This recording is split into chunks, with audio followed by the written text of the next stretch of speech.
వానొచ్చినా ఎండొచ్చినా చలి పెట్టినా పబ్లిక్ లో తిరగాలి, పబ్లిక్ లోనే ఉండాలి. లీడర్ సాబ్లు గట్టిగా పాటించే సూత్రం గిది. అందుకే సార్లు తాపకు కార్యం ముంగటేసుకొని మైక్ల ముంగటికి వస్తుంటారు, ముచ్చట్లు చెప్తుంటారు. అన్నట్టు పానం బాగలేదని మొన్నటిదాకా ఆరం చేసిన deputy CM Pavan Kalyan sir మళ్ళా రువడి పెంచిండు.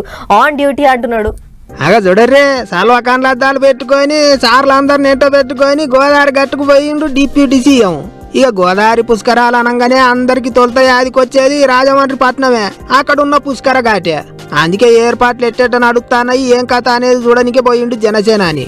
ఉత్తగా మీద మీద చూసుడు కాదు, పడవ మీద ఊకొని ఎక్కడెక్కడ పనులు ఎట్టేట నడుస్తానయో 10 దిక్కుల చూసిండు.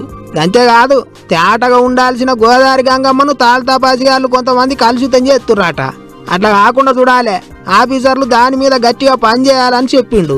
6 నెలల్లో మార్పు కనిపించాలన్నట్టు కూడా మరీ చెప్పిండట. అంతేకాదు, పుష్కరాల పనులు ఎట్లా నడుస్తున్నాయి ఏం కథ అనే దాని మీద ఇప్పటిదాకా ఒక్క మీటింగ్ కూడా పెట్టుకోలేదట ఆఫీసర్లు.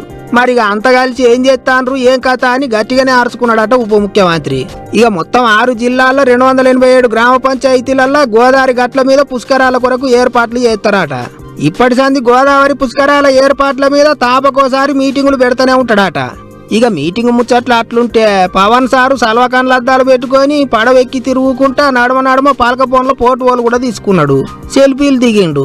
ఆ వీడియోలన్నీ ఇప్పుడు ఇంటర్నెట్ లో గిర్ర తిరుగుతున్నాయి. Deputy CM sir on duty అంటున్నారు అభిమానులు.